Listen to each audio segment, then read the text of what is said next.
नमस्कार दोस्तों, मैं अरविंद चौधरी। स्वागत है आपका मेरे YouTube channel maths with Arvind sir में। दोस्तों, जैसे 2 दिन पहले हमारी जो क्लास हुई थी और उसमें मैंने आपको बताया था कि हमारी ये YouTube पे पहली क्लास है, तो कुछ भी इसमें यदि गलतियां हो तो वो आप हमें कमेंट करके बता सकते हैं।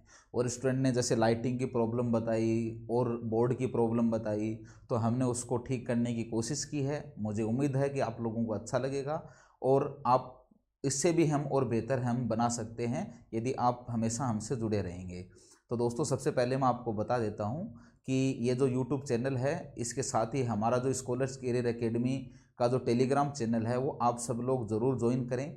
क्योंकि सबसे पहली बात ये है कि जो भी हम यहाँ पे कराएंगे उसकी जो प्रैक्टिस शीट होगी, जो PDF फॉर्मेट में होगी, वो आपको टेलीग्राम चैनल पे मिलेगी। साथ के साथ इसके जो आपके टॉपिक वाइज जो टेस्ट होंगे, जो भी टॉपिक हम कंप्लीट करवाएंगे उसके जो टेस्ट होंगे वो भी आपको हमारे टेलीग्राम चैनल पर अवेलेबल होंगे। और अपकमिंग जो भी क्लासेज हैं, लाइव क्लासेज की जो इन्फॉर्मेशन है वो हम सभी टेलीग्राम पे देंगे।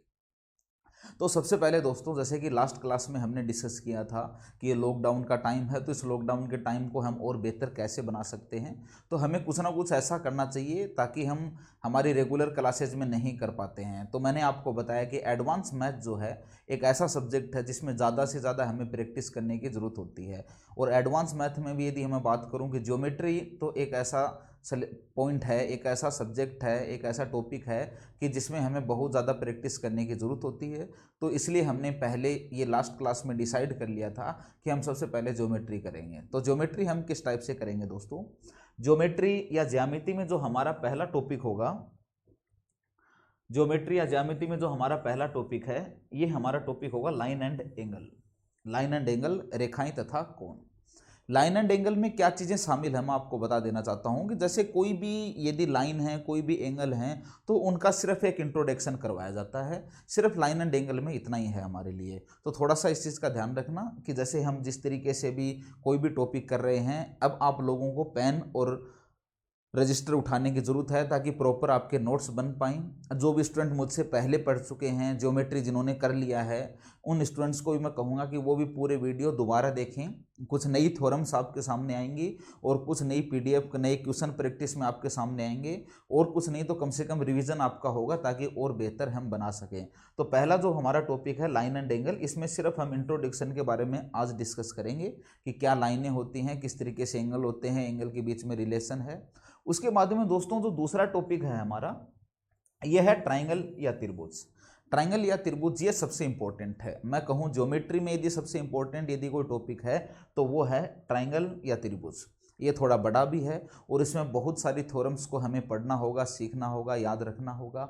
और यदि ट्राइंगल आपका बहुत मजबूत रहेगा तो आपका क्वाड्रिलेटरल भी अच्छा बनेगा, आपका सर्कल या वर्त भी आपका बहुत अच्छा रहेगा सीधा। और दूसरी मैं बात करूं कि मेंसुरेशन जो है वो भी ज्योमेट्री से सीधा लिंक है। तो मेंसुरेशन में भी ज्योमेट्री के कई कंसेप्ट जो हैं वो काम में आते हैं। एक चीज़ का ध्यान रखना, काफ़ी स्टूडेंट्स के मैसेज आ रहे थे कि अर्थमेटिक भी मैं करवाऊं, पहले मैं अर्थमेटिक करवाऊं। तो मैं आप लोगों को बता देना चाहता हूं कि हमारी सीक्वेंस कुछ ऐसे रहेगी कि एक टॉपिक हमारा एडवांस मैथ का, फिर उसके बाद में एक टॉपिक हमारा अर्थमेटिक का। तो चैनल पर बने रहिए, चैनल को लाइक, शेयर और सब्सक्राइब जरूर करें ताकि हर अपडेट आपके पास आती रहे। चलो दोस्तों, हम टॉपिक्स की बात कर रहे थे, तो ट्राइंगल जो हमारा दूसरा टॉपिक है, उसके बाद में हम करेंगे क्वाड्रिलेटरल। क्वाड्रिलेटरल या चतुर्भुज, ठीक है। ये भी, इसमें भी काफ़ी ट्राइंगल्स की ऐसी टर्म्स हैं जो क्वाड्रिलेटरल में यूज होती हैं, तो ये भी थोड़ा सा ट्राइंगल से रिलेट करता है। और ज्योमेट्री में जो हमारा लास्ट टॉपिक होगा वो होगा सर्कल या वर्त। ये भी बहुत इंपॉर्टेंट है। SSC मेंस के पॉइंट ऑफ व्यू से मैं बात करूं तो काफ़ी क्वेश्चन सर्कल से आते हैं। तो आज की क्लास में हम सबसे पहले स्टार्ट करने जा रहे हैं ज्योमेट्री में लाइन एंड एंगल।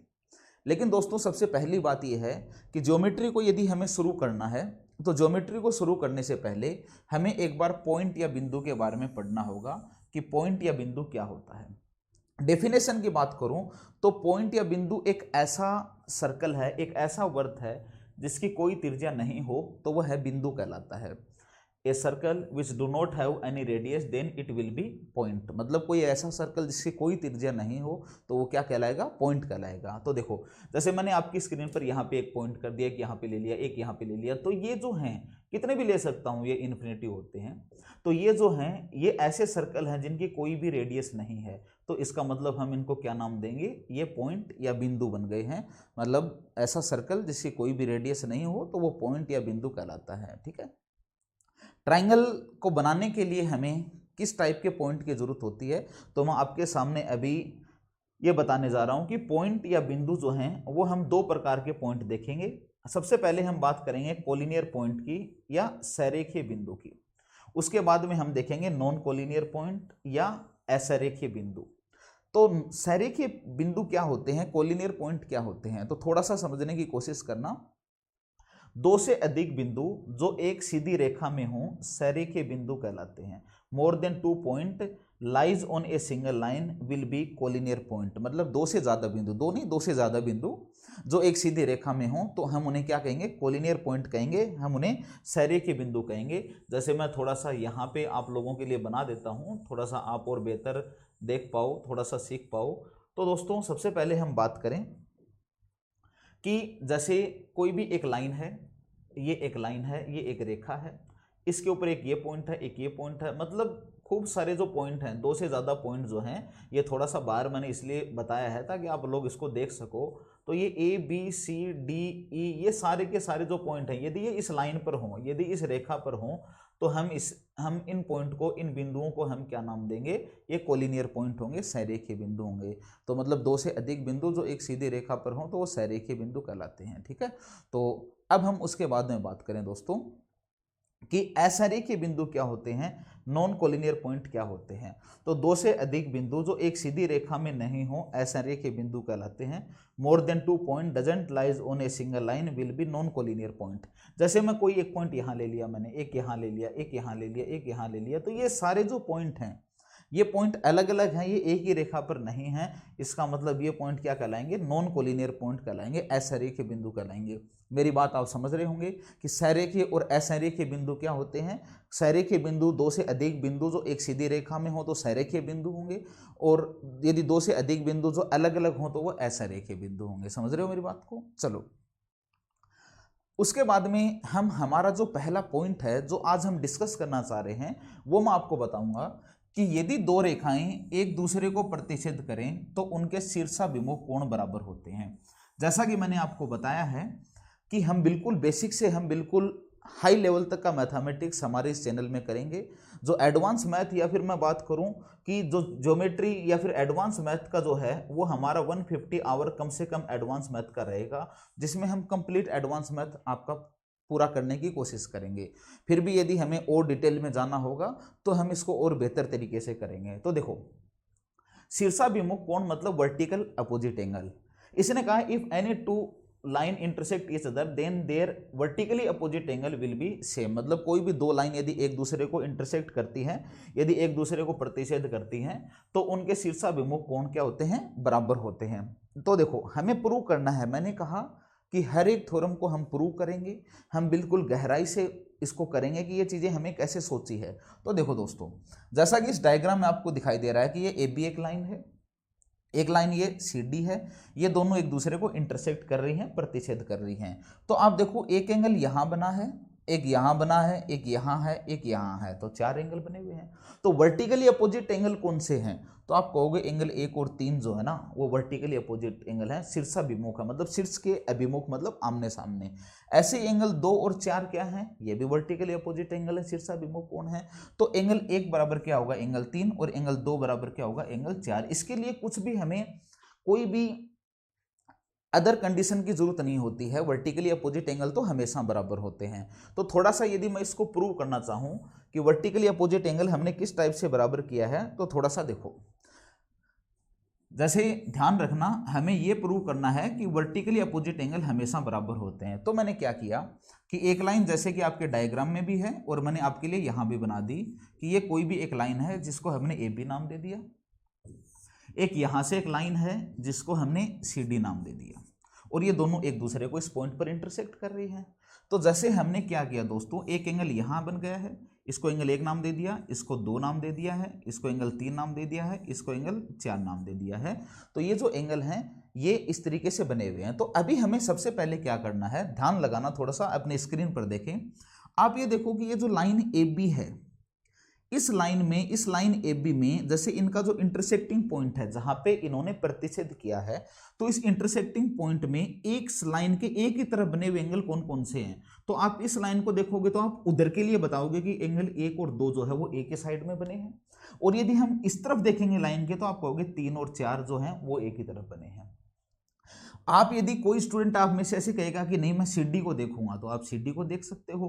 सीडी को देखोगे तो सीडी में इस पॉइंट के एक ही तरफ बने हुए एंगल 2 और 3 हैं, और एक ही तरफ ऊपर बने हुए एंगल 1 और 4 हैं। ठीक है, ये बात समझ में आ रही है। अब हमें करना क्या है, देखो हमें प्रूव करना है 1 बराबर 3 कैसे होगा। यदि हमने एक प्रूव कर लेते हैं तो दूसरा अपने आप प्रूव कर मान लिया जाएगा। तो दोस्तों यदि इस लाइन ए बी को देखूं तो इस लाइन ए बी में इस पॉइंट के एक ही तरफ बने हुए एंगल 1 और 2, तो मुझे ये बताओ एंगल 1 और एंगल 2 का जो सम होगा, जो योग होगा, वो क्या 180 डिग्री होगा, 180 डिग्री होगा।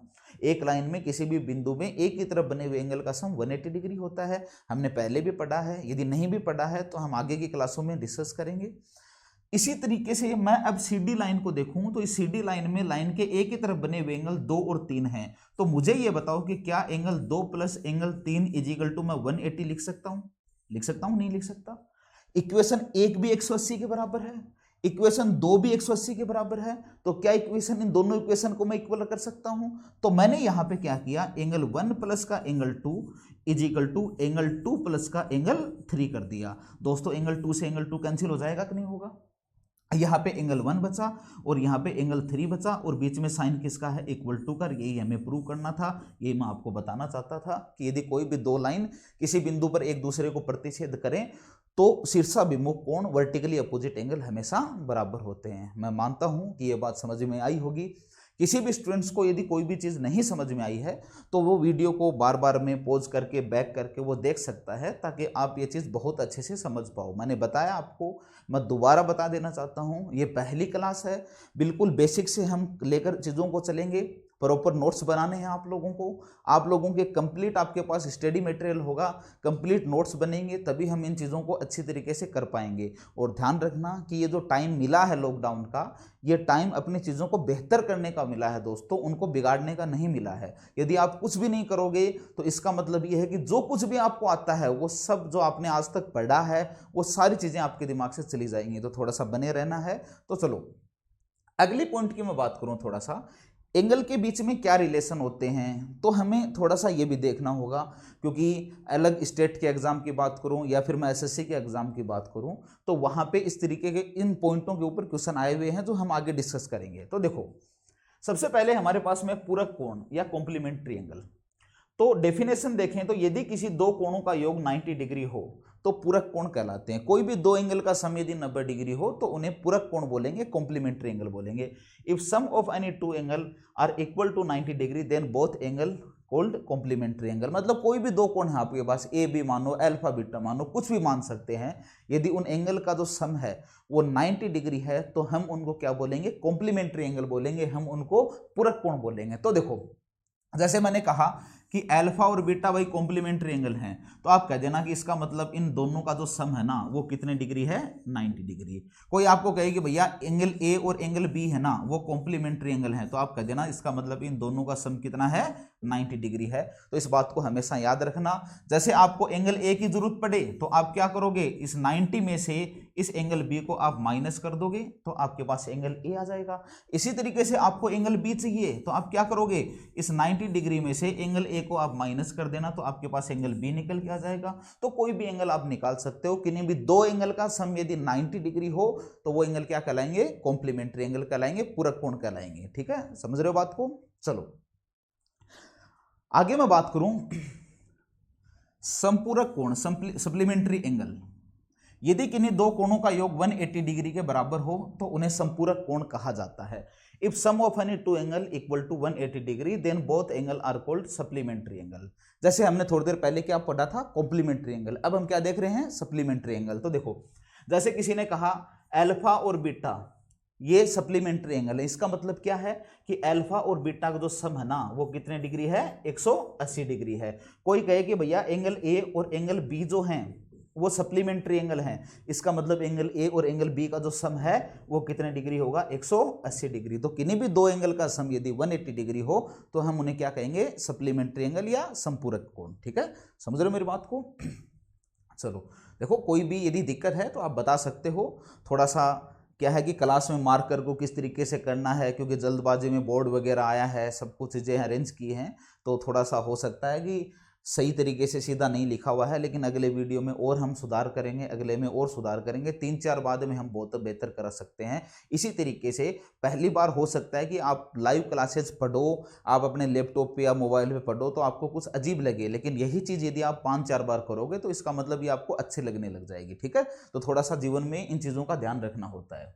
चलो बेटा, अब हम कुछ क्वेश्चन डिस्कस कर लेते हैं। जैसे कि एक पहला क्वेश्चन आपकी स्क्रीन पे है। अब ये मत सोचना ये कौन बनेगा करोड़पति की तरह, ये वो क्वेश्चन है, इससे आपको पैसे मिलेंगे, लेकिन पैसे आप इन्हीं चीज़ों को सीख के ही कमा सकते हो। तो देखो, यदि किन्हीं दो पूरक कोणों का अनुपात 4:5 है तो दोनों कोण ज्ञात करो। Ratio of two complementary angles are 4:5, then find both angle. आपको एक चीज पता है कि कोई भी दो कोण यदि पूरक हैं, यदि कॉम्प्लीमेंट्री हैं, इसका मतलब उनका सम कितना होगा, 90 डिग्री है। अब इसने क्या कहा कि वो जो दोनों है ना जिनका सम 90 डिग्री है, उनका रेशियो जो अनुपात है वो 4:5 है। रेशियो से वैल्यू को कैसे तोड़ेंगे ये मैं आपको अर्थमेटिक में बहुत अच्छे से एक्सप्लेन करूंगा, लेकिन थोड़ा सा हम यदि इसका सॉल्यूशन करें कि किस तरीके से हम इन क्वेश्चन को करेंगे, ये सारे के सारे क्वेश्चन आपके एग्जाम में आए हुए क्वेश्चन है।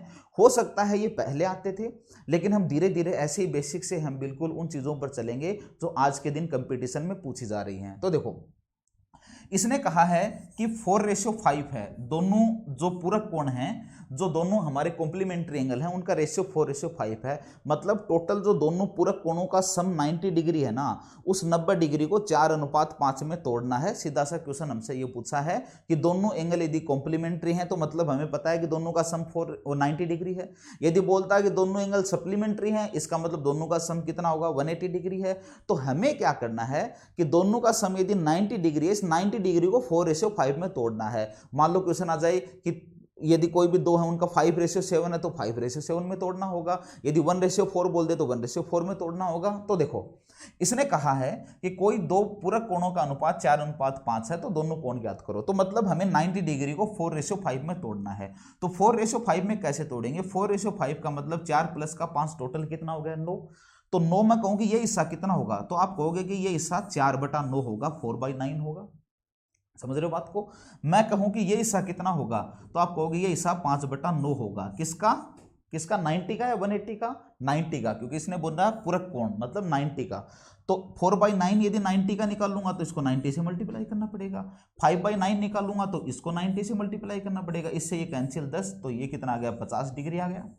इसी तरह इससे ये कैंसिल 10, तो मतलब ये कितना आ गया, 40 डिग्री आ गया। तो एक एंगल 40 डिग्री है, एक एंगल 50 डिग्री है। यही हमसे पूछा है कि कोई भी दो एंगल का सम, कोई भी दो पूरक कोणों का अनुपात 4:5 है तो दोनों कोण क्या होंगे, तो एक 40 डिग्री का बता सकते हो, एक 50 डिग्री का बता सकते हो। समझो मेरी बात को। चलो नेक्स्ट क्वेश्चन पे चले। देखो, अगला क्वेश्चन आपके स्क्रीन पर है।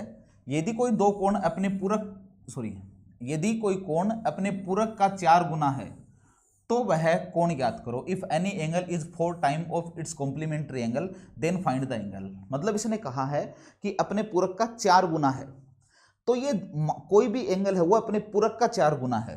तो यदि हम इसका सॉल्यूशन करें तो किस तरीके से करेंगे। मान लिया कि उसका पूरक 1 है, ये कह रहा है कि पूरक का ये 4 गुना है, मान लिया कि वो एंगल 1 है तो इस पूरक का 4 गुना है, तो हम इसको 4 से मल्टीप्लाई करेंगे तो हम उस एंगल तक पहुंच जाएंगे।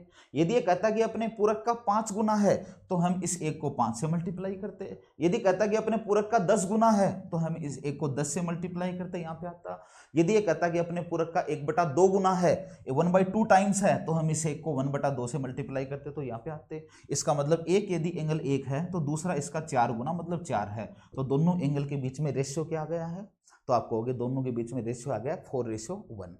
और ये कह रहा है कि दोनों अपने पूरक हैं, तो पूरक हैं तो दोनों कोणों का सम कितना होगा, तो आप कहोगे दोनों का सम 90 डिग्री होगा।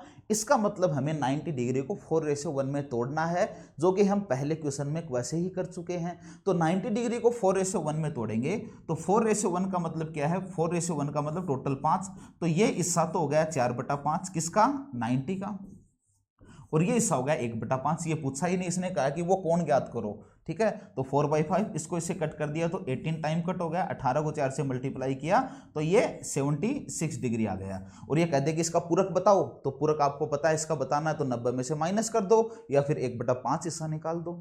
समझ रहे हो बात को। तो इस तरीके से जैसा पहला क्वेश्चन था वैसा ही हमने ये क्वेश्चन बना दिया है। थोड़ा सा हमने बस स्टेटमेंट का चेंज है। भाई क्वेश्चन में क्या होता है कि सिर्फ स्टेटमेंट को बदल सकता है, कंसेप्ट नहीं बदल सकता। दोस्तों काफ़ी लोग ट्रिक सिखाते हैं, काफ़ी लोग कंसेप्ट सिखाते हैं।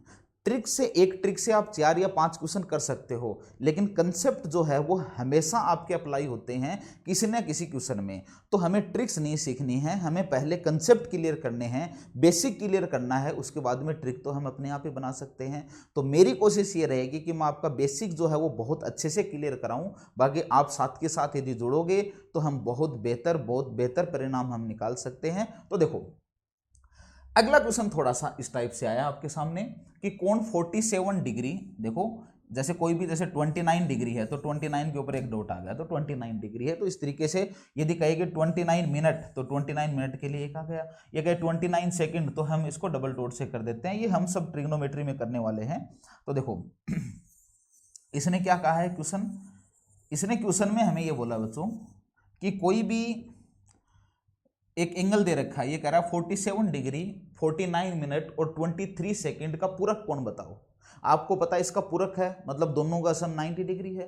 तो जैसे मैं कहूँगी भाई 50 डिग्री का पूरक बताओ, कॉम्प्लीमेंट्री बताओ, तो आप कहोगे भाई 90 में से ये 50 माइनस कर दो तो दूसरा 40 होगा।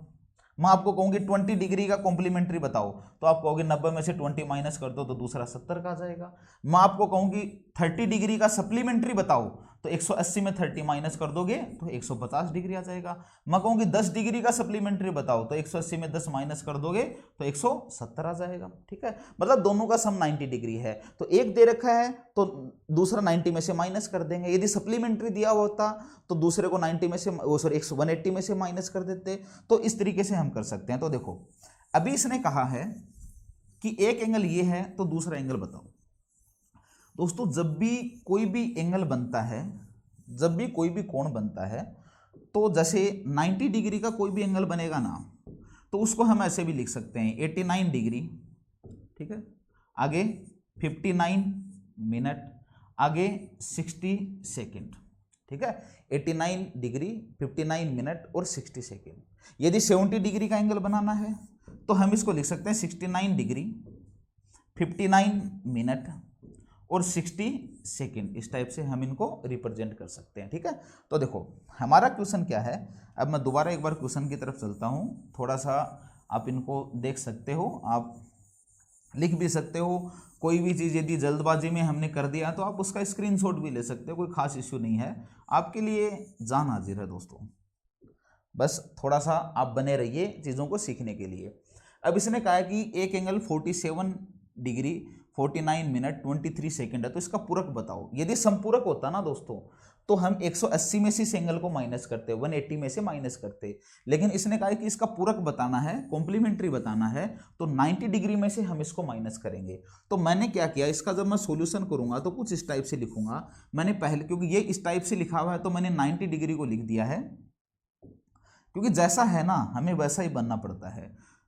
लॉकडाउन है तो हमें घर बैठ के पढ़ना पड़ेगा, बाहर से ज्ञान नहीं मिल रहा है तो अंदर के ज्ञान के साथ हमें एंजॉय करना पड़ेगा। तो जैसी परिस्थितियां होती हैं इंसान को उसी तरीके से अपने आप को ढाल लेना चाहिए। तो देखो जैसे हमें पता है एक एंगल ये है, तो इसका पूरक निकालने के लिए इसको 90 में से माइनस करना पड़ेगा।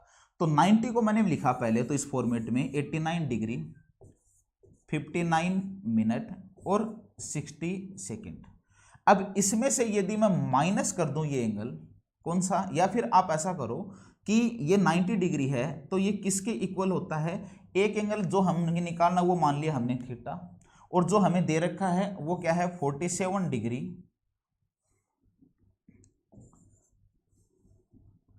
47 डिग्री, आगे दे रखा है 49 मिनट और 23 सेकंड। ये तो हमें दिया हुआ है, थोड़ा सा ये पहली बार मैं यूज कर रहा हूँ इस टाइप का बोर्ड, तो थोड़ा सा हो सकता है राइटिंग में कुछ दिक्कत आई, अगली क्लास में इस पर भी सुधार होगा। भाई एक एंगल ये दे रखा है, दूसरा कोण मान लिया हमने थीटा, हमें पता है कि दोनों पूरक हैं तो दोनों का सम कितना होगा, 90 डिग्री होगा, 90 डिग्री होगा। अब हमें यही तो निकालना है थीटा, कैसे निकालेंगे, देखो 47 डिग्री 89 में से 47 डिग्री माइनस कर दो तो क्या 42 डिग्री आएगा दोस्तों, ठीक है। 59 मिनट में से 49 मिनट माइनस कर दो तो क्या 10 मिनट आएगा, और 60 सेकंड में से 23 सेकंड माइनस कर दो तो क्या 30 सेकंड से आएगा। तो ये हमारा आंसर है, ठीक है। तो मतलब दोनों एंगल यदि पूरक हैं तो 90 में से इसको माइनस किया, और यदि दोनों संपूरक बोलता, सप्लीमेंट्री बोलता, तो 180 में से हम इसको माइनस करते हैं, ठीक है।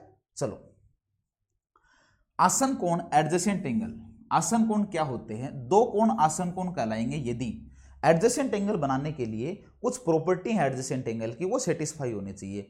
पहली प्रॉपर्टी है उनका एक उभयनिष्ठ शीर्ष हो, उनका एक दे है एक कॉमन वर्टेक्स, एक उभयनिष्ठ शीर्ष होना चाहिए। शीर्ष का मतलब क्या है, जैसे ये है, यहाँ पे एंगल बना है, इसका मतलब ये वर्टेक्स हो गई है। जैसे ये कोई भी ट्राइंगल है, ट्राइंगल में जैसे यहाँ पे एंगल बनता है, यहाँ पे, तो ये जो है ये ट्राइंगल के ये वर्टेक्स कहलाते हैं, ये शीर्ष कहलाते हैं, ठीक है। तो ये इसका शीर्ष है। ये कह रहा है कि भैया आपको कोई भी एडजेसेंट एंगल बनाने के लिए आपको एक तो उनका उभयनिष्ठ शीर्ष होना चाहिए, फिर कह रहा है उनकी दूसरा है उनकी एक उभयनिष्ठ भुजा हो, मतलब एक कॉमन साइड भी होनी चाहिए, उभयनिष्ठ भुजा भी, एक उभयनिष्ठ शीर्ष कॉमन वर्टेक्स, एक कॉमन साइड उभयनिष्ठ भुजा, और तीसरा जो है उनकी गैर उभयनिष्ठ भुजाएं दोनों तरफ हों, their non common side arms are either side, मतलब उनकी जो एक तो कॉमन आएगी, इसके अलावा बची हुई जो दो साइड है वो दोनों तरफ होनी चाहिए। दोनों तरफ ऐसे नहीं है, इस तरीके से नहीं है, किस तरीके से क्यों है मैं बताऊंगा आगे। तो कैसे बना सकते हैं, ये जैसे कोई भी एक एंगल है, ये पूरा एंगल था, एक लाइन हमने खींच दी। आप ये बताओ मुझे कि एक तो एंगल ये बन गया आपके सामने, इसको अल्फा नाम दे देंगे, एक एंगल ये बना है, इसको हम बीटा नाम दे देंगे। तो मुझे ये बताओ दोस्तों कि अल्फा और बीटा दोनों ही एंगल में क्या एक कॉमन वर्टेक्स है क्या, उनकी एक उभयनिष्ठ शीर्ष है। तो आप कहोगे भाई कॉमन वर्टेक्स तो दिखाई दे रही है, दोनों एंगल में वर्टेक्स काम में आ रही है, तो ये कॉमन वर्टेक्स है। क्या इनकी एक उभयनिष्ठ भुजा है, ये कॉमन आर्म है क्या, उभयनिष्ठ भुजा है, क्योंकि इसमें भी काम आ रही है, इसमें भी काम आ रही है, तो ये कॉमन भुजा हो गई है। और क्या उनकी जो नॉन कॉमन साइड हैं, ठीक है, ये जो दोनों साइड हैं, ये क्या इस साइड के दोनों तरफ हैं क्या, एक इस तरफ है एक इस तरफ है, दोनों तरफ है। तो पहली कंडीशन थी कि उनका एक उभयनिष्ठ शीर्ष होना चाहिए, तो उभयनिष्ठ शीर्ष हो गया। दूसरी उनकी एक उभयनिष्ठ भुजा हो, तो ये उभयनिष्ठ कॉमन साइड हो गई है। और तीसरा है कि उनकी गैर उभयनिष्ठ भुजाएं दोनों तरफ हो, तो देखो एक इस तरफ है, ये एक इस तरफ है, और एक ये इसके इस तरफ है। तो इसका मतलब हम कह सकते हैं कि अल्फा और बीटा दोनों क्या हैं, एडजेसेंट एंगल हैं, आसन कोण हैं। कई बार स्टूडेंट क्या करते हैं, इस तरह की लाइन देखते हैं तो अल्फा बराबर बीटा कर देते हैं, ऐसा गलत है, ऐसा हमें नहीं करना। उसका वो उससे क्या बोलेंगे, किस तरीके से हम उसको रिप्रेजेंट करेंगे, वो हम आगे डिस्कस करने वाले हैं, ठीक है। तो ये एडजेसेंट एंगल कहलाते हैं।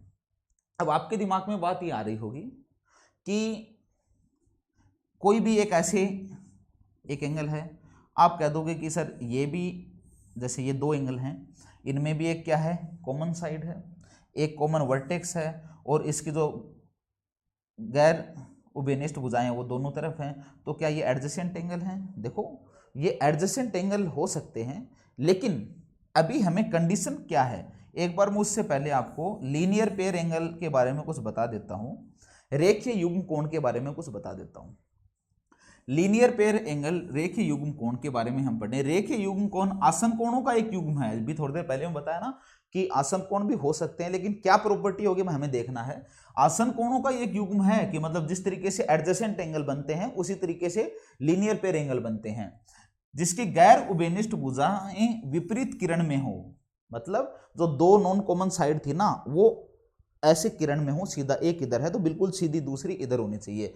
तो देखो अब आपके सामने ये डायग्राम आएगा कि ये एक लाइन है, यहाँ पे हम देखें कि यहाँ पे एक हमने किरण ले ली है, तो आप देखो कि एक ये एंगल बना हुआ है एक ये एंगल बना हुआ है, इसको अल्फा नाम दे देता हूँ, इसको बीटा नाम दे देता हूँ। तो क्या अल्फा और बीटा एक तरीके से उनके कॉमन वर्टेक्स है, उबेनिस शीर्ष है, उनकी एक कॉमन साइड है, बिल्कुल है। और उनकी जो कॉमन नहीं है वो बची हुई जो दोनों साइड हैं, क्या वो अपोजिट रे में है, विपरीत किरण में है, ठीक है। तो आप कहोगे बिल्कुल सही है। इसका मतलब क्या है कि ये अल्फा और बीटा जो हैं ये लीनियर पेयर एंगल कहलाते हैं, रेखीय युग्म कोण कहलाते हैं। तो आप जैसे इस डायग्राम को देखोगे तो आप कहोगे इसका मतलब alpha plus beta is equal to क्या लिख सकते हैं, 180 डिग्री। तो मतलब जो सप्लीमेंट्री एंगल थे, जो संपूरक कोण हैं, तो वो भी कुछ ही इसी तरीके से हमें दिखाई दे रहे थे, तो वो भी कुछ ऐसे ही थे। तो लीनियर पेयर एंगल और एडजेसेंट एंगल, देखो एडजेसेंट एंगल में इन दोनों एंगल का क्या सम, इसका और इसका सम 180 डिग्री है क्या, नहीं है। या फिर मैं ये कहूँ हो भी सकता है कि नहीं भी हो सकता, हम बाद में डिस्कस करेंगे। लेकिन जो नॉन कॉमन आर्म्स हैं, जो उबेनिस्ट भुजाएं हैं, जो उबेनिस्ट भुजाएं नहीं हैं, वो क्या है कि एक किरण में नहीं है, अपोजिट किरण में नहीं है, तो ये एडजेसेंट एंगल हो गए हैं और ये हमारे रेखीय युग्म कोण लीनियर पेयर एंगल, ठीक है। अब एक छोटा सा क्वेश्चन इस पर कर लेते हैं। जैसे हमारे सामने एक स्टेटमेंट दिया हुआ है, निम्न में से कौन सा कथन सत्य है। जो आपके डाउट थे दिमाग में एडजेसेंट एंगल और लीनियर पेयर एंगल को लेकर, वो अभी मैं क्लियर कर दूंगा, इसीलिए आपके सामने एक क्वेश्चन में लेकर आया हूं। तो देखो, निम्न में से कौन सा कथन सत्य है, फॉलोइंग स्टेटमेंट आर ट्रूथ। थोड़ा सा इसकी टाइपिस्ट ने इंग्लिश नहीं लिखी है, कोई दिक्कत नहीं, थोड़ा थोड़ा चलता है। देखो, तो पहला ऑप्शन हमें दोस्तों दे रखा है कि पहला ऑप्शन है रेखीय युग्म कोण संपूरक होते हैं। रेखीय युग्म कोण संपूरक होते हैं, जो कि अभी अभी हमने पढ़ा है कि भाई बिल्कुल होते हैं, क्योंकि ये है, ये दोनों यदि अपोजिट रे में होंगे, ऐसे मैं एंगल बनाऊंगा, तो मुझे पता है कि इस एंगल और इस एंगल का सम कितना होगा, 180 डिग्री। और हमें पता है कि जिन दो एंगल का सम यदि 180 डिग्री हो तो हम उन्हें क्या कहेंगे, संपूरक कोण कहेंगे, सप्लीमेंट्री एंगल कहेंगे। तो आप कह सकते हो कि alpha plus beta is equal to क्या होगा, 180 डिग्री। तो पहला स्टेटमेंट सही है, मानते हो इस बात को, तो आप कहोगे पहला स्टेटमेंट बिल्कुल सही है, ठीक है। तो देखो दूसरा क्या है, थोड़ा सा मैं यदि इसको हटा दूं तो ताकि हम अगला जो स्टेटमेंट है उसको थोड़ा सा प्रूव हम कर सकें। कैसा लग रहा है दोस्तों, अच्छा लगेगा। पहली बेसिक सी क्लास है, अगली क्लास में और अच्छा लगेगा, अगले में और अच्छा लगेगा, ऐसे चलते जाएंगे। और जो लोग हैं जो कुछ कहेंगे, हम उनकी बातों को सुनते जाएंगे, सुधार करते जाएंगे, आगे बढ़ते जाएंगे, कारवां बनता जाएगा। इस तरीके से ऐसी ज़िंदगी होती है। मैंने भी ऐसी शुरुआत की थी कि एक छोटा सा एक किसी इंस्टीट्यूट में मैं एक टीचर था, उसके बाद में और आगे गया, काफ़ी इंस्टीट्यूट में गया, फिर उसके बाद में खुद का भी मैंने इंस्टीट्यूट कर लिया, ठीक है। तो ऐसे ही शुरुआत होती है, कहने वाले ऐसे ही कहते रहते हैं। तो देखो दूसरा है, यदि दो आसन कोण बराबर हैं तो उनमें प्रत्येक का मान 90 डिग्री होता है। होता है क्या भाई, दो एडजेसेंट एंगल यदि बराबर हैं, दोस्तों ध्यान देना भाई, ऐसे यदि कोई भी दो एंगल बने हैं ना ऐसे, तो मुझे ये बताओ कि क्या आप इन्हें एडजेसेंट कहोगे या इन्हें लीनियर पेयर कहोगे, क्या कहोगे। तो इन्हें आप एडजेसेंट कहोगे या लीनियर पेयर कहोगे, इन्हें आप लीनियर पेयर कहोगे, जो हमने पहले बता दिया है। तो आप पीछे वाला वीडियो एक बार जरूर देखें। मुझे ये बताओ कि यदि ऐसे कोई भी दो एंगल हैं तो हम इन्हें क्या कहेंगे। तो आप कहोगे कि भाई ये अल्फा और बीटा, अब समझ में आ रहा है कि अल्फा और बीटा, ये वाले अल्फा और बीटा एडजेसेंट एंगल है और ये वाले अल्फा और बीटा क्या है, लीनियर पेयर एंगल, रेखीय युग्म कोण है। यही दोनों में डिफरेंस है। अब इसने क्या कहा है कि यदि दो आसन कोण बराबर हैं, ये दो आसन कोण बराबर हैं, तो उनमें प्रत्येक कोण का मान केवल 90 डिग्री होगा। क्या ऐसा पॉसिबल है भाई। यहां तो मैं चलो समझ सकता हूं कि भाई ये भी 90 हो सकता है, ये भी 90 हो सकता है, क्योंकि दोनों का सम 180 डिग्री है, लेकिन यहां दोनों का सम 180 डिग्री नहीं है, ठीक है। तो इस चीज का ध्यान रखना कि यदि दो आसन कोण बराबर हैं तो उनमें प्रत्येक का मान केवल, क्योंकि इसने ओनली लगा दिया, एक तो हो सकता है, मान सकते हैं, क्या पता हो जाए, जो हम डायग्राम आगे करेंगे तो और डिस्कस करेंगे, लेकिन दोनों 90 डिग्री के नहीं हो सकते, तो दूसरा स्टेटमेंट गलत है, ठीक है। समझ में आ रही है मेरी बात। चलो तीसरा है, दोनों ही रेखीय युग्म कोण न्यून कोण हो सकते हैं। क्या ऐसा पॉसिबल है कि दोनों जो लीनियर पेयर एंगल हैं वो एक्यूट एंगल हो, ये बात पॉसिबल है क्या। थोड़ा सा आप क्लास में जुड़े रहिए, ताकि क्या है कि आपका भी इंटरेस्ट बने। आप हाँ ना में जवाब जरूर दीजिए। मुझे ये बताओ कि कोई भी लीनियर पेयर एंगल हमने इस तरीके से बनाया है कि अल्फा और बीटा जो हैं वो रेखीय युग्म कोण है, लीनियर पेयर हैं, तो क्या alpha plus beta is equal to 180 degree आएगा क्या। हो सकता है, इधर मैं इसके डायग्राम के सामने आ रहा हूं, तो क्या alpha plus beta is equal to 180 degree आएगा। आएगा। तो alpha plus beta is equal to 180 degree है। चलो मान लिया एक बार के लिए हमने आपके कहने पे मान लिया कि अल्फा न्यून कोण है। न्यून कोण का मतलब 90 से कम है और 0 डिग्री से ज्यादा है, तो वो एक्यूट एंगल बनेगा, न्यून कोण बनेगा। चलो इसलिए मैंने मान लिया कि अल्फा 40 है, तो क्या अल्फा 40 है तो बीटा जो है वो 140 डिग्री आएगा कि नहीं आएगा? आएगा। तो ये तो एक्यूट नहीं रहा, ये तो ऑब्ट्यूज बन गया है, अधिक कोण बन गया है। एक्यूट का मतलब कि एंगल 90 डिग्री से कम हो। तो इसका मतलब क्या है कि हम ये नहीं कह सकते, इसने कहा है कि यदि रेखीय युग्म कोण में बने कोण बराबर हैं तो उनमें से प्रत्येक का मान, सॉरी हम तीसरे पे चल रहे थे तो एक बार तीसरा ऑप्शन क्लियर करेंगे। इसने कहा है कि दोनों ही रेखीय युग्म कोण न्यून कोण हो सकते हैं। नहीं हो सकते भाई, बिल्कुल नहीं हो सकते, ठीक है। एक मान सकते हैं लेकिन दूसरा नहीं हो सकता। तो इसका मतलब तीसरा स्टेटमेंट भी, ऑप्शन सी भी हमारा गलत है।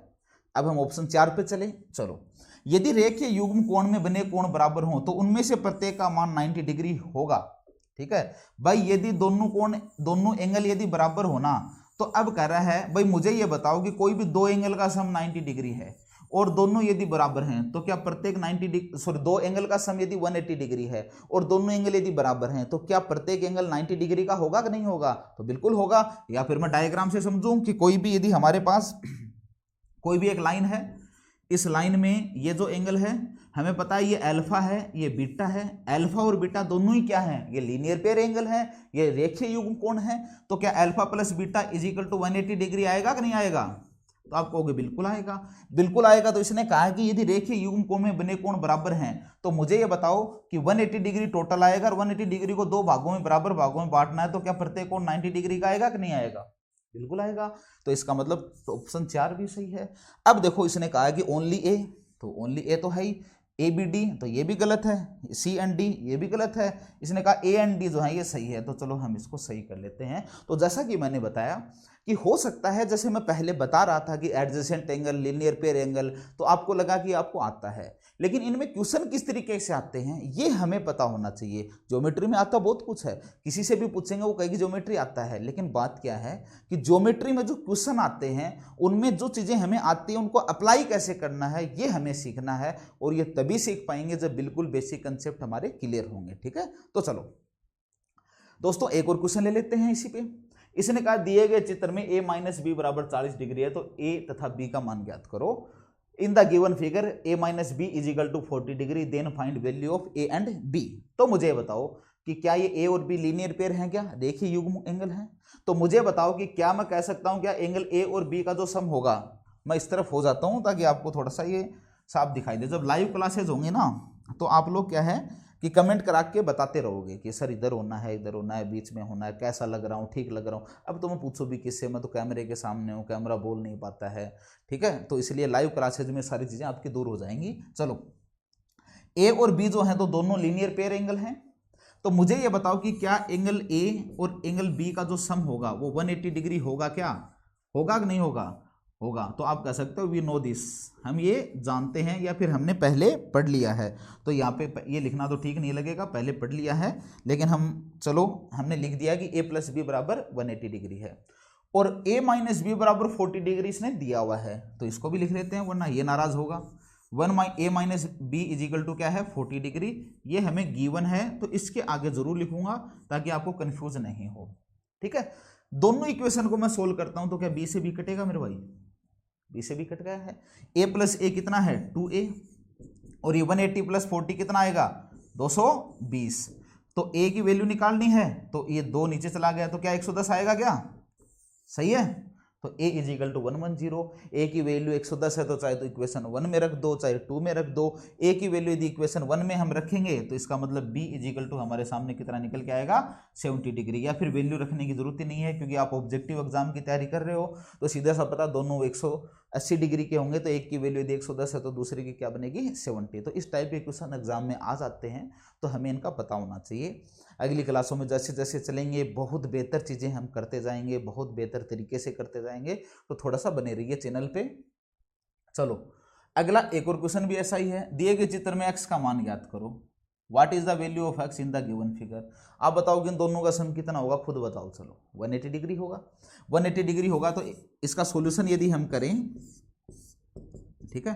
तो एक एंगल हमारे पास 2x है और दूसरा एंगल हमारे पास 3x प्लस 6 डिग्री है। हमें पता है इस एंगल और इस एंगल का दोनों, इस एंगल और इस एंगल दोनों का सम जो है वो कितना होगा, 180 डिग्री होगा, क्योंकि दोनों लीनियर पेयर एंगल हैं।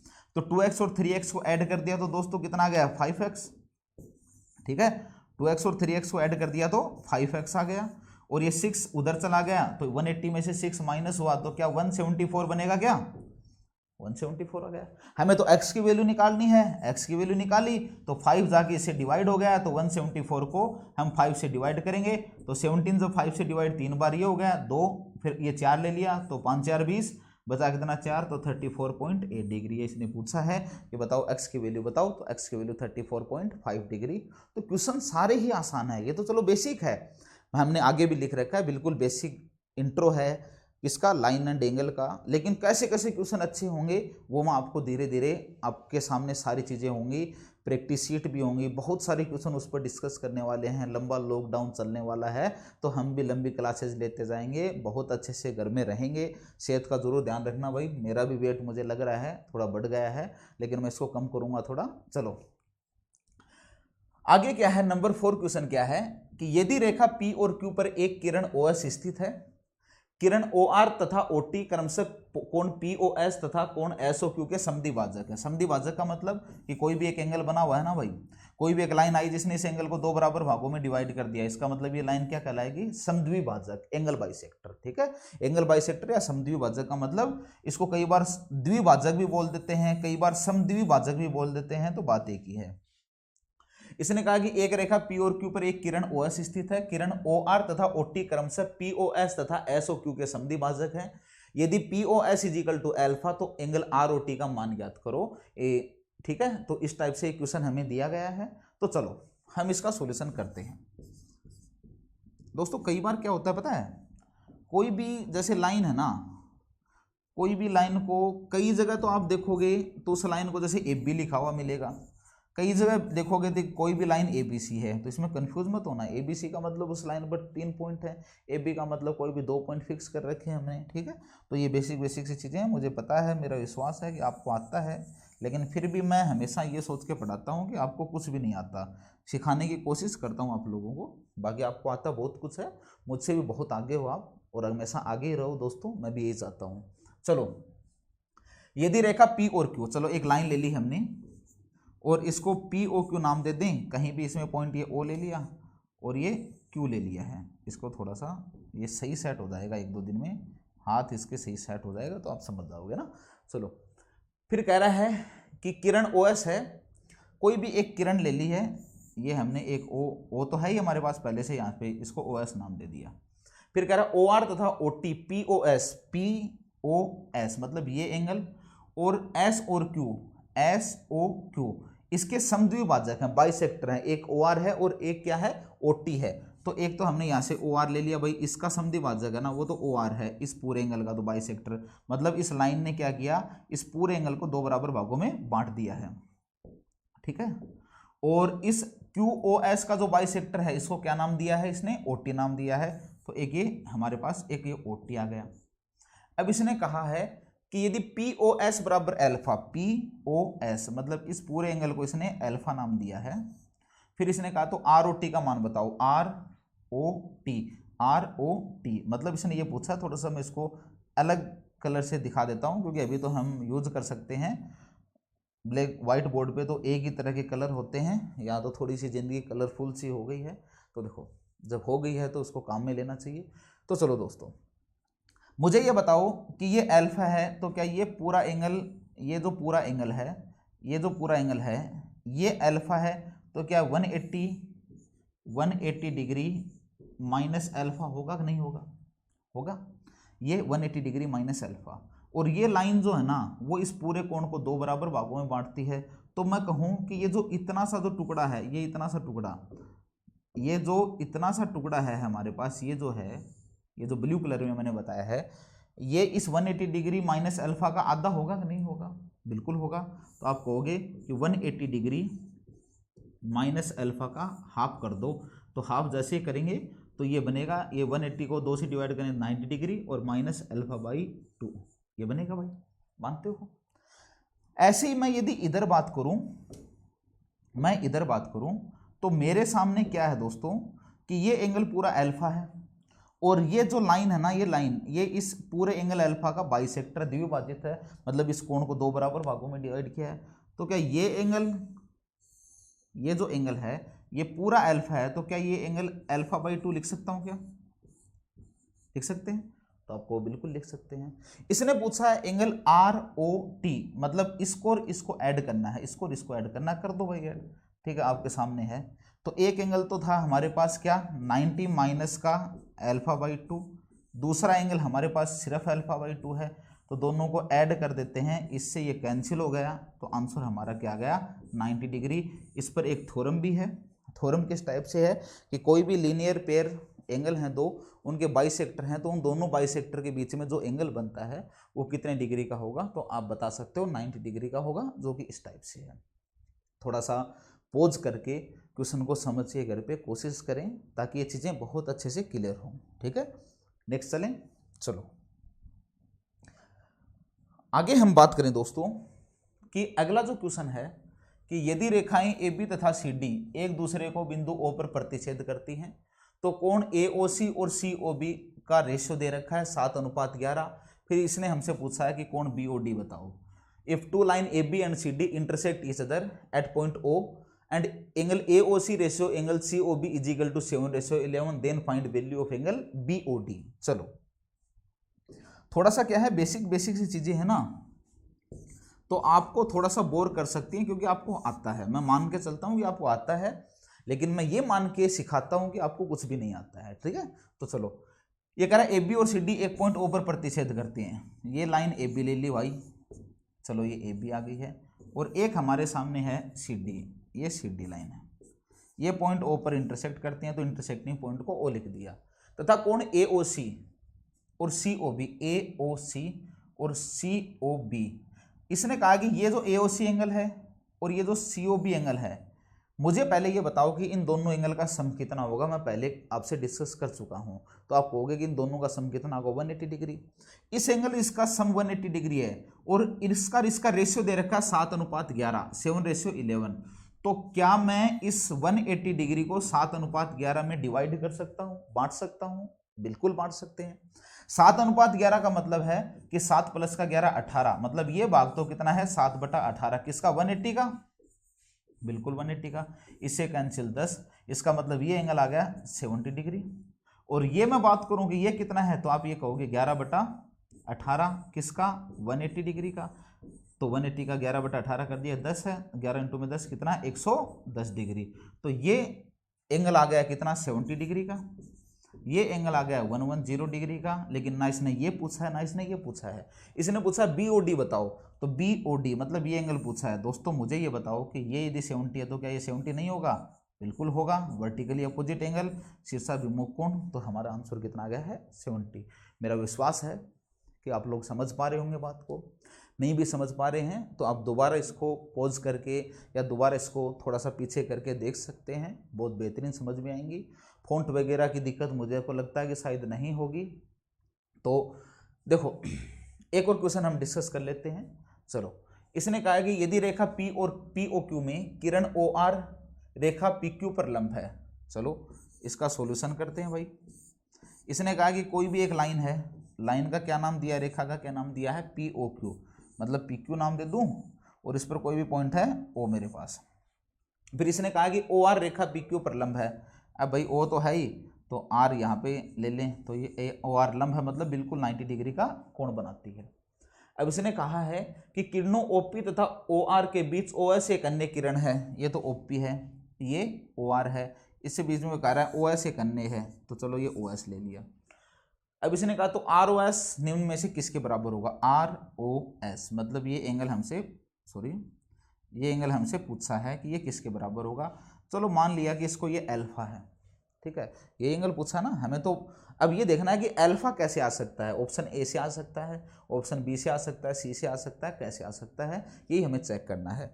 तो सबसे पहले हम यदि, क्योंकि हमें पूरा इसको सोल्व करने की बजाय हम इसको ऑप्शन मेथड से देखते हैं, क्योंकि हम तो देखना चाहते हैं भी कौन से ऑप्शन से अल्फा आएगा। हमें जैसा जैसा दे रखा है वैसे वैसे वैल्यू पुट करनी है, अल्फा हमें निकालना है। तो ऑप्शन मेथड की यदि मैं बात करूं कि ऑप्शन मेथड से यदि हम क्वेश्चन को करने की कोशिश करें तो देखो किस तरीके से होगा। जैसे पहला ऑप्शन है हमारे पास, पहला ऑप्शन क्या है भाई 1/2, तो चलो 1/2 लिख दिया भाई। इसके बाद में क्या है एंगल QOS, तो मुझे ये बताओ QOS ये 90 डिग्री है, ये अल्फा है। QOS मतलब इसने ये पूरा एंगल पूछा है, ये पूरा पूछा है, तो ये 90 है, ये अल्फा है, तो क्या ये पूरा 90 प्लस अल्फा हो गया क्या? तो मैं QOS की जगह 90 प्लस अल्फा लिख सकता हूं, तो मैंने QOS की जगह लिख दिया 90 प्लस का अल्फा। आगे दूसरा है प्लस POS, तो POS कौन सा है भाई? ये पॉइंट P है, ये O है, ये S है। मुझे ये बताओ दोस्तों कि ये पूरा 90 था, ये 90 था क्योंकि ये परपेंडिकुलर है OR इस पर, तो ये 90 तो इधर वाला भी 90। 90 में से अल्फा हटा दूं, 90 में से देखो ये पूरा जो 90 है इसमें से अल्फा हटा दिया, तो क्या ये इतना इतना जो एंगल है वो 90 माइनस अल्फा बचा क्या? बचेगा। अब इसने कहा कि 1/2 QOS, तो QOS को तो मैंने लिख दिया 90 प्लस अल्फा, प्लस तो प्लस लगाएंगे अभी, और POS तो POS मतलब 90 माइनस अल्फा, तो प्लस का साइन 90 डिग्री माइनस का अल्फा। क्या अल्फा से अल्फा कैंसिल हो जाएगा? तो 90 प्लस 90 180, 180 को डिवाइड करना है 2 से, तो 90 डिग्री। लेकिन हमें तो अल्फा लाना था, क्योंकि एंगल ROS हमने अल्फा मान लिया है, तो हमने देखना है कि कौन से ऑप्शन से अल्फा आ सकता है। लेकिन पहले ऑप्शन से तो 90 डिग्री आ गया, तो अल्फा आगे अल्फा नहीं आया, तो इसका मतलब पहला ऑप्शन गलत है। दूसरे ऑप्शन की मैं बात करूं, दूसरे ऑप्शन में हमें क्या करना है दोस्तों, और तो बाकी सेम है, कुछ ज़्यादा डिफरेंस नहीं है, पहले और दूसरे में प्लस माइनस का है। ऑप्शन बी की यदि हम बात करें कि ऑप्शन बी जो है वो कैसे करेंगे कि 1/2, तो 1/2 लिखा हुआ है। QOS, तो QOS मतलब वही 90 प्लस अल्फा, तो QOS कितना हो गया 90 डिग्री प्लस का अल्फा। उसके बाद में है माइनस, तो चलो माइनस लगा दिया है, ठीक है। एंगल POS, तो POS मतलब ये, तो ये 90 माइनस अल्फा है, लेकिन बाहर माइनस लगा हुआ है, तो 90 तो माइनस होगा और माइनस का अल्फा क्या हो जाएगा प्लस का अल्फा, ठीक है। तो इससे हमने ये कैंसिल कर दिया, अल्फा और अल्फा कितना 2 अल्फा, और अपोन में क्या है 2, तो अपोन में 2, 2 से 2 कैंसिल, तो क्या आ गया अल्फा। अल्फा ही हमें प्रूव करना है, तो मतलब ऑप्शन 2 से ये अल्फा आ रहा है, तो इसका मतलब ऑप्शन 2 सही है। कुछ क्वेश्चन ऐसे हैं जो हमें ऑप्शन मेथड से भी देखने होते हैं, तो हम वो ऑप्शन मेथड से भी चेक कर लेते हैं, तो ऑप्शन सेकंड इसमें सही ऑप्शन है। चलो देखो, तिर्यक रेखा transversal line, line and angle है, थोड़ा सा और बचा है, ज़्यादा बोर होने की जरूरत नहीं है, आप आराम आराम से देखो, बोर बिल्कुल भी नहीं होगे। ट्रांसवर्सल लाइन वह रेखा जो 2 या अधिक रेखाओं को भिन्न भिन्न बिंदुओं पर प्रतिच्छेद करती है, ठीक है, तो ट्रांसवर्सल लाइन कर लेती है। ए line that intersect 2 or more lines on different point, then this line will be transversal line. मतलब 2 से अधिक लाइन है, 2 या 2 से अधिक, एक ये है, एक ये है, एक ये है, ठीक है। इधर से लाइन आई भाई, इसने इसको भी कट कर दिया, इसको भी कट कर दिया, इसको भी कट कर दिया, तो ये लाइन क्या कहलाएगी, इसे हम बोलेंगे ट्रांसवर्सल लाइन, मतलब तिर्यक रेखा। कई जगह तिरछी रेखा भी लिखा हुआ होता है। तो यदि 2 लाइन है उनको कट कर रही है, ये है इसको कट कर दिया, तो इसका मतलब ये लाइन क्या हो गई, ये ट्रांसवर्सल लाइन हो गई है, ये तिर्यक रेखा हो गई है। तो 2 या 2 से ज्यादा कितनी भी लाइन हो, तो वो यदि कोई भी ऐसी लाइन है जो दोनों को कट कर रही है, इसका मतलब क्या है, वो ट्रांसवर्सल लाइन होगी, तिर्यक रेखा होगी, ठीक है। चलो आगे है तिर्यक रेखा द्वारा बना कोण। थोड़ा सा हमें ये और देखना है कि सबसे पहले हम बात करें कि जैसे कोई भी ट्रांसवर्सल लाइन बनेगी कैसे। आप कहोगे कि सर 2 लाइन ले लो, 2 या 2 से ज़्यादा, और कोई भी एक ऐसी लाइन है जो दोनों को कट कर रही है, इसका मतलब वो ट्रांसवर्सल है।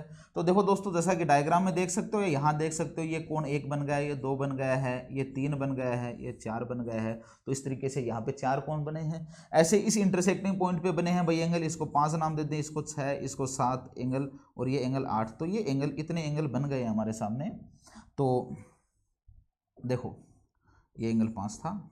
चलो अब इसने कहा है सबसे पहले हमें आंतरिक कोण कौन कौन से हैं पहचानना है, सिर्फ आपको इंटरनल हैं एक्सटर्नल हैं, इस पर क्वेश्चन अभी हम करेंगे। तो इन दोनों लाइनों के अंदर जो एंगल है ना, इन दोनों लाइनों के अंदर जो एंगल है वो इंटरनल एंगल है, चाहे वो किधर भी है। एक 3 है, एक 4 है, एक 5 है, एक 6 है, तो 3, 4, 5 जो 6 हैं वो दोनों लाइनों के बीच में है, अंदर है। इसका मतलब एंगल 3 और 5 क्या है, इंटरनल। एक्सटर्नल एंगल की, एक्सटीरियर एंगल की बात करूं भाई, ये कौन, तो इन दोनों लाइनों के बाहर जो एंगल हैं, बाहर कौन कौन से हैं, 1 है, 2 है, 7 है, 8 है। इसका मतलब 1 2 7 8 ये क्या है, एक्सटीरियर एंगल। ये बात आपको पता होगी, अंदर है तो इंटीरियर, बाहर है तो एक्सटीरियर। ठीक है, तो देखो अगला बात करते हैं एकांतर कोण, अल्टरनेट एंगल। कई लोग सोचते हैं कि एकांतर कोण हमेशा बराबर होते हैं, कई स्टूडेंट गलती कर देते हैं, कई लोग नहीं, कई स्टूडेंट। ठीक है, एकांतर कोण हमेशा बराबर नहीं होते हैं। एकांतर कोण कहते किसे हैं, पहले तो ये बात पर डिस्कस करते हैं। एक लाइन ये है, एक लाइन ये है, और एक लाइन आई जिसने दोनों को कट कर दिया, तो ये लाइन तो क्या है, ट्रांसवर्सल लाइन। एकांतर मतलब एक के अंतर, vertically opposite, sorry alternate angle. तो देखो आप ये बताओ मुझे कि ये एंगल और ये एंगल इस एक लाइन के एक के अंतर में है ना, एक इस तरफ है एक इस तरफ है, तो ये एकांतर होंगे। ये और ये दोनों क्या हैं, एकांतर कोण, अल्टरनेट एंगल। क्या ये बराबर हैं क्या, ये और ये बराबर होंगे क्या, तो ये कभी भी बराबर नहीं होंगे दोस्तों, यहाँ इस डायग्राम में नहीं होंगे। क्यों नहीं होंगे, मैं इसका कारण बताता हूँ। क्योंकि दोनों लाइन, ये देखो आप, ये लाइन और ये लाइन जो है, इन दोनों लाइनों के बीच में यहाँ पे तो गैप इतना है, ठीक है, यहाँ पे गैप ये इतना आ गया, यहाँ पे गैप इतना आ गया, तो दोनों के बीच में गैप कम होता जा रहा है। तो दो लाइनों के बीच में यदि गैप बराबर नहीं हो तो वो असमांतर रेखाएं कहते हैं, और दो लाइनों के बीच में गैप यदि बराबर हो तो उन्हें पैरेलल लाइन या समांतर रेखाएं कहते हैं।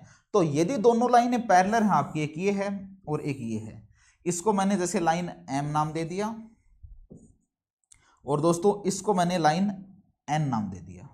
इन दोनों के बीच में यदि गैप बराबर है तो दोनों लाइनें पैरेलल लाइन कहलाएंगी, समांतर रेखाएं कहलाएंगी। अब एक ट्रांसवर्सल लाइन ये है, तिर्यक रेखा ये है, तो ये एंगल 1 है, ये एंगल 2 है, ये एंगल 3 है, ये एंगल 4 है, ये एंगल 5 है, ये 6 है, ये 7 है और ये 8 है। ठीक है, तो देखो अब आप एक चीज देखोगे कि दो टाइप के एकांतर कोण होते हैं। एक तो इंटीरियर अल्टरनेट एंगल, आंतरिक एकांतर कोण, एक एक्सटीरियर अल्टरनेट एंगल, बाह्य एकांतर कोण। ठीक है, तो या फिर मैं कहूं कि जेड की पोजीशन में, चाहे तो जेड ऐसे बने, भाई ये जेड ही है क्या, तो जेड की पोजीशन में इधर और इधर जो एंगल है ये अल्टरनेट एंगल है। चाहे मैं जेड को ऐसे बनाऊं तो यहां और यहां जो है ना वो क्या है, अल्टरनेट कोण है, एकांतर कोण है। तो देखो मुझे ये बताओ कि इंटीरियर मतलब अंदर वाले और एक्सटीरियर का मतलब बाहर वाले, अल्टरनेट तो दोनों ही तरफ हो सकते हैं एकांतर। तो मुझे ये बताओ कि यहाँ पे ऐसा ऐसा ये जेड बन रहा है क्या, बन रहा है, और इसके अंदर जो कोण आ रहे हैं वो 4 और 5 हैं क्या, ठीक है बिल्कुल है। मैंने कहा जेड की पोजीशन में जो भी कोण बनेगा वो अल्टरनेट एंगल होगा, तो 4 और 5 इस जेड के बीच में आ रहे हैं, अंदर आ रहे हैं, तो इसका मतलब एंगल 4 और 5 जो हैं, एंगल 4 और 5 जो हमें दे रखे हैं, ये सॉरी 4 है ये 5 है, थोड़ा सा हमने सीक्वेंस को गलत लिख दिया है, चलो हम इसको दोबारा लिख देते हैं, थोड़ा सा सीक्वेंस में ही गलती हुई है। जैसा कि मैंने बताया इस टाइप का बोर्ड पहली बार काम में ले रहा हूँ, 1 2 3 4, क्योंकि ऐसे चलाएंगे ना तो सीक्वेंस चलेगी सही, ठीक है, उसको बीच में बदल नहीं सकते। तो मुझे ये बताओ कि अब हम हमारे पॉइंट पर चलते हैं कि 3 और 5 जो हैं, क्या 3 और 5 अल्टरनेट एंगल हैं, मतलब इन दोनों लाइनों के अंदर की तरफ हैं और जेड की पोजीशन में बन रहे हैं, तो 3 और 5 अल्टरनेट एंगल हैं। तो दोनों लाइनें यदि पैरेलल है ना भाई, तो ही अल्टरनेट एंगल बराबर होंगे, तो 3 और 5 बराबर हो गए। ऐसे ही यहाँ पे मैं देखूँ तो इस टाइप से जेड बना हुआ है, ये इस टाइप से जेड बना हुआ है, तो क्या इसके अंदर 4 और 6 एंगल आ रखे हैं, बिल्कुल आ रखे हैं, तो 4 और 6 अल्टरनेट एंगल हैं। दोनों लाइनें यदि पैरेलल हैं, यदि लाइन पैरेलल हो तो अल्टरनेट एंगल बराबर होते हैं, यदि लाइनें पैरेलल नहीं हो तो इसका मतलब अल्टरनेट एंगल बराबर नहीं होते हैं, बन जरूर जाएंगे लेकिन वो बराबर नहीं होंगे, इस बात को ध्यान रखना। तो चलो बाह्य एकांतर की बात करूं तो देखो ये यहाँ पे ये एंगल 2 है और इसके एक के अंतर में यहाँ पे 8 है, दोनों बार हैं, तो एंगल 2 बराबर एंगल 8 हो गया और एंगल 1 बराबर एंगल 7 हो गया। तो इस तरीके से अल्टरनेट एंगल का ये ध्यान रखना हमें कि यदि दोनों लाइनें पैरेलल हैं तो अल्टरनेट एंगल बराबर होंगे, और यदि दोनों लाइनें पैरेलल नहीं हैं तो अल्टरनेट एंगल बराबर नहीं होंगे, आपको ये ध्यान रखना है। चलो अब हम चलते हैं कोरस्पोंडिंग एंगल, संगत कोण। तो यदि कोई भी दो लाइन है, संगत कोण का कोरस्पोंडिंग एंगल का मतलब एक ध्यान रखना कि एक ही पोजीशन में बना हुआ कोण, ठीक है। तो ये दो लाइनें हैं और ये दो लाइनें हैं और इस तरीके से एक ट्रांसवर्सल लाइन हो गई है, एक तिर्यक रेखा हो गई, इसको मैं एम नाम देता हूं, इसको एन नाम देता हूं, और दोनों को मैंने पैरेलल ले लिया, समांतर ले लिया। ये एंगल 1 नाम दे दिया मैंने, इसको एंगल 2 नाम दे दिया, इसको 3 और इसको 4। ऐसे ही मैं बात करूं यहाँ पे 5, यहाँ पे 6 यहाँ पे 7 और यहाँ पे 8। ये थोड़ा 5 में बार बार दिक्कत आ रही है 5 लिखने में ना, हो जाएगी सही। ठीक है, तो देखो हम देखें कि ए की पोजीशन पे तो एंगल 2 किस पोजीशन पे बना हुआ है, शायद आपको दिखाई दे रहा होगा एंगल 2 इस पोजीशन पे बना हुआ है, और इस पोजीशन पे और कौन सा एंगल बना हुआ है, 6 बना हुआ है क्या। ठीक है, तो एंगल 2 और 6 क्या है, कोरस्पोंडिंग एंगल। बराबर नहीं होंगे, होंगे वो हम बाद में डिस्कस करेंगे। ऐसे में बात करूं कि एंगल 1 इस पोजीशन पे बना हुआ है, इस पोजीशन पे बना हुआ है, तो इसी पोजीशन पे ऊपर की तरफ दोनों ऐसे खुले हैं, तो इसी पोजीशन पे एंगल 5 बना है। ऐसे ही एंगल 3 इस तरीके से बना हुआ है, एंगल 7 भी बना हुआ है। ऐसे ही एंगल 4 इस तरीके से बना हुआ है, तो एंगल 8 भी बना हुआ है। तो ये क्या है, कोरस्पोंडिंग एंगल है, संगत कोण है। लेकिन यदि दोनों लाइनें पैरेलल हैं, दोनों लाइनें यदि पैरेलल हैं, समांतर हैं, तो संगत कोण उनके बराबर होंगे। तो इसका मतलब हम कह सकते हैं कि एंगल 2 बराबर क्या होगा, एंगल 6, जो कि आगे लिख रखा है। एंगल 1 इक्वल टू क्या होगा, एंगल 5 लिख रखा है। एंगल 3 इजिकल टू क्या होगा, एंगल 7 लिख रखा है। एंगल 4 इजिकल टू क्या होगा, एंगल 8, तो ये भी लिख रखा है। तो यदि कोई दो लाइनें पैरेलल हों, देखो 3 चीजें ध्यान रखना। वर्टिकली अपोजिट एंगल शीर्षाभिमुख कोण हमेशा बराबर होते हैं। दो लाइनें कट करेंगे तो वर्टिकली अपोजिट एंगल बनेंगे, शीर्षाभिमुख कोण बनेंगे, और वो दोनों वो शीर्षाभिमुख कोण हमेशा बराबर होते हैं। उसके लिए ये जरूरी नहीं कि लाइनें पैरेलल हो कि नहीं हो, उस बात से मतलब ही नहीं है। ठीक है, उसका कोई जिक्र भी नहीं होगा वहां पे। लेकिन अल्टरनेट एंगल और कोरस्पोंडिंग एंगल, अल्टरनेट मतलब एकांतर कोण, मतलब जो जेड की पोजीशन में जो बने हैं, और कोरस्पोंडिंग एंगल मतलब संगत कोण, ये तभी बराबर होंगे जब दोनों लाइनें पैरेलल होंगी। इस बात को ध्यान रखना। तो थोड़ा सा यदि हम इस पर कोई भी 1-2 क्वेश्चन हम डिस्कस कर लेते हैं, ताकि फिर ये चैप्टर अभी कंप्लीट होने वाला है। चलो, इसने कहा है कि चित्र दिए गए चित्र में ए बी पैरेलल है CD, तो अल्फा का मान बताओ, ये पूछा है। चलो हम इसका सॉल्यूशन देखते हैं। इसने एक लाइन ली है ये ए बी, ये ए बी लाइन है, और दूसरी लाइन ली है इसने सी डी, ये सी डी लाइन है, और ये दोनों पैरेलल दे दी भाई। चलो, और इसने कहा है कि इस टाइप से डायग्राम बनाया है कि ये एंगल 100 डिग्री दे रखा है। ठीक है, ये 100 है, ये 100 डिग्री दे रखा है। ये एंगल अल्फा प्लस 10 है, 10 है, और ये एंगल 30 डिग्री दे रखा है। ये एंगल इसने दिए हुए। ठीक है, थोड़ा हम उधर कर लेते हैं, क्योंकि यहाँ पे डायग्राम थोड़ा छोटा बना है, तो आप लोगों को हो सकता है कि कुछ समझ में आए, कुछ मिक्स नहीं हो जाए। मैं नहीं चाहता कि कोई भी पॉइंट ऐसा हो जो आप लोग नहीं समझ में पाओ। दोस्तों, ऑफलाइन क्लासेज से अच्छा मैं ऑनलाइन क्लासेज में आपके सामने लेकर आऊँगा, बस आप साथ जुड़े रहिए, आपका साथ चाहिए। ठीक है, तू जरा भी साथ दे तो और बात है, पूरी धरा भी साथ दे तो और बात है। तो तू तो थोड़ा सा जरा भी साथ दे दो आप लोग, तो फिर हम कर लेंगे काम। देखो, इसने कहा है कि कोई भी लाइन है, ये इस लाइन को नाम दे दिया इसने ए बी। ठीक है, एक दूसरी है, ये है सी डी, ये है सी डी, और ये दोनों पैरेलल हैं। फिर इस टाइप से इसने डायग्राम बनाया है। ये एंगल 100 है, ये 100 डिग्री का एंगल है। ये 100 सही नहीं बन रहा है, चलो ये 100 आ गया है। ये अल्फा प्लस 10 है, ये अल्फा प्लस 10 हमने लिख दिया है। इसके बाद में 30 डिग्री है, तो ये 30 डिग्री हमने लिख दिया है। चलो, अब इसने किसकी वैल्यू पूछी है, अल्फा की वैल्यू पूछी है। आप ये बताओ कि एक तो आसान सा तरीका ये भाई, आपने क्या किया कि लाइन ले ली, यहाँ पे ए बी के पैरेलल लाइन ले ली, इसको नाम दे दिया एम एन, एम एन। ये एम एन है ना, ये ए बी के पैरेलल आपने लाइन ली है एम एन, ये पैरेलल का साइन है, इस तरीके से पैरेलल को दर्शाते हैं। क्या मुझे ये बताओ कि ए बी और सी डी पहले ही पैरेलल दे रखी थी। एम एन जो लाइन है वो हमने ए बी के पैरेलल हमने एम एन ले ली, तो क्या ये सी डी के भी पैरेलल हो जाएगी क्या एम एन, बिल्कुल होगी। ठीक है, तो ये तीनों लाइनें पैरेलल हो गई हैं। पैरेलल हो गई हैं, तो यहाँ पे देखो कि ऐसे जेड बन रहा है, क्या बन रहा है, क्या जेड इस टाइप से बन रहा है। तो ये 100 है, तो क्या ये एंगल 100 होगा। और ये एंगल यदि 100 है, दोस्तों ध्यान देना थोड़ा, ये यदि 100 है, तो क्या ये एंगल 80 होगा, क्या होगा, बिल्कुल होगा।